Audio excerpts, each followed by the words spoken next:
عایشه تو دیوانه کردم یار با بجنو بالا وایا عایشه تو دیوانه کردم یار با بجنو بالایا لجوانی وینینیا قابلی ماشاءالله لبر سر کل میدورم وقل مقصود تلایا صد خوزگم بوخنا و کید لگردنی لیلایا لبر زود ممشي دورم وكهناري سوايا بما سيلي وي بيسبوري منايا ما سيبياو نشهدك وقارق وفودقايا اقاو بيكنينكي هارد الله موسيقايا ياري مرت قتابيو بنتكاري بين مانقايا او معوي بينك اقاي لمن النمايا بختي من هرخريشي سنابوي نستايا وين ساوم بيكود بيني ملبر درقايا جواني وقت او اوريي بولاي باشتي خدايا سعشي صوني بلقال كرد دايقود سيد لضلي دايا تنقو الزوار بخوش دوي سنة والله وبيلايا بيني اشخود الدارن قولو الصوز ووفايا هاي داربي احمد شادي تازة زوايا من احمد بخوش دوي فريها الكف داغايا شادي كاك احمدي دالي توفى نوبايا ومالي الرشيد اغاي خسيان درق خدنايا الرشيد اغاي دوست شي مشهورة لو دنيا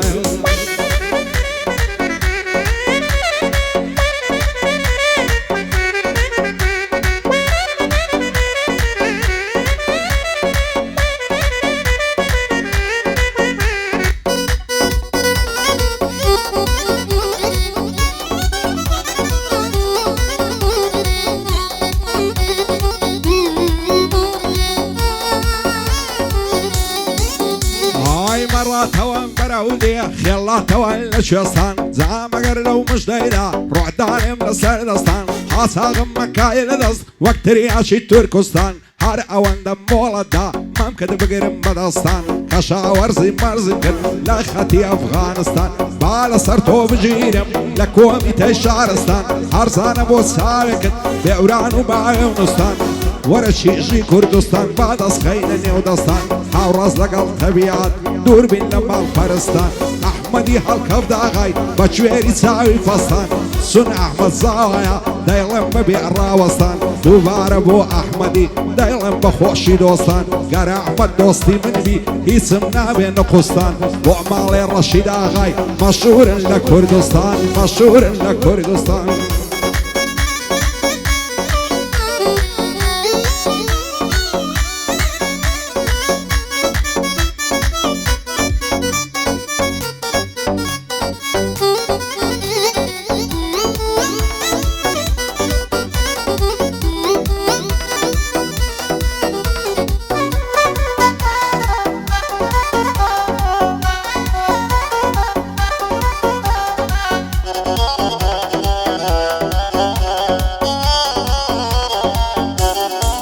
عائلة برسرسين قدامرم ضلعي بخسو باوانم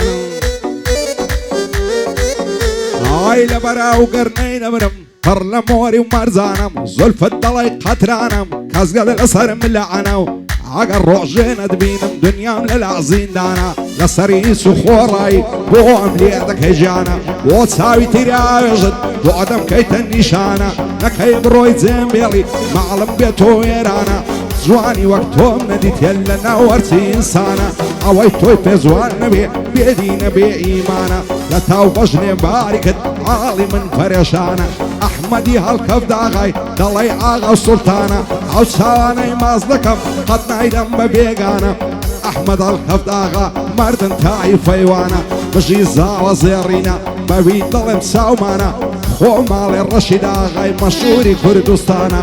مالي الرشيد آغاي مالي وان خانا دانا مالي وان خانا دانا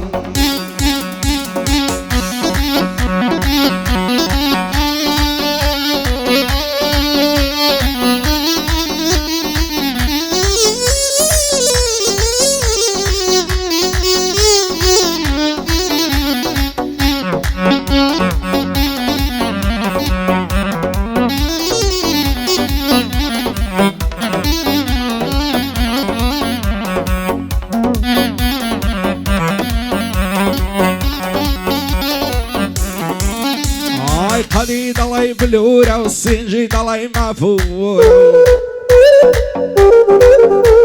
يا ذوي درد بسنورة لزوانا وبرمورة حموي لتاوكسيا ضل صوتي وكورة بوعني هنا صيخوشة ضلي عطرو بخورة ضلي مياري ساومز لتوزوانا تنورة يا بنعزو مكر بلان دارا مبورة سافر لك نخويا شيرين رخصاري ضلي نورة وعشف شادي امجيني دنيا لمنو توعدورة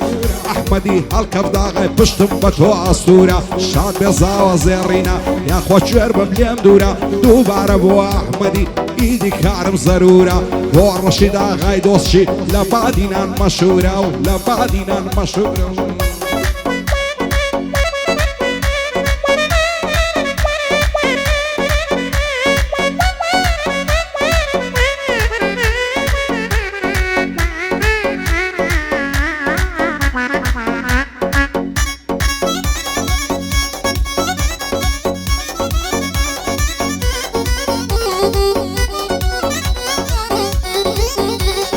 كيدي والنظام لم يجتور ببانم هاي بوسيا وهملي ذكي تيسو ستانم حصدكم نبيتوي هميشه لزندانم هزار خوزقم بوشوي قراتب بوزي جوانم دست لنا ودست بوسرت خز وصرانم داد قوتنيا يتوما من ببيتو ناتوانم يان دبي بو يكتربي يعني لقو رستانم وازلا واشقدنا هنم بمانو بنمانم استجوال من دوري حواليك تنازانم وعسي دور دلي قرتو زعرت ليني قرانم ابو شويات الدكم بساوي فرقريانم سر مستم لما يخانم دويلة توعدا برانم احمدي هالكف داغاي خوش مدوي وقجانم كوري هالكف داغاي بشرف ووزدانم وعمالي الرشيد اغاي دايلا ما تعدت وانم بو الرشيد اغاي دوسشي هر اوان بشتيوانم مالي الرشيد اغاي بشرف ووزدانم زور باغا ودزانم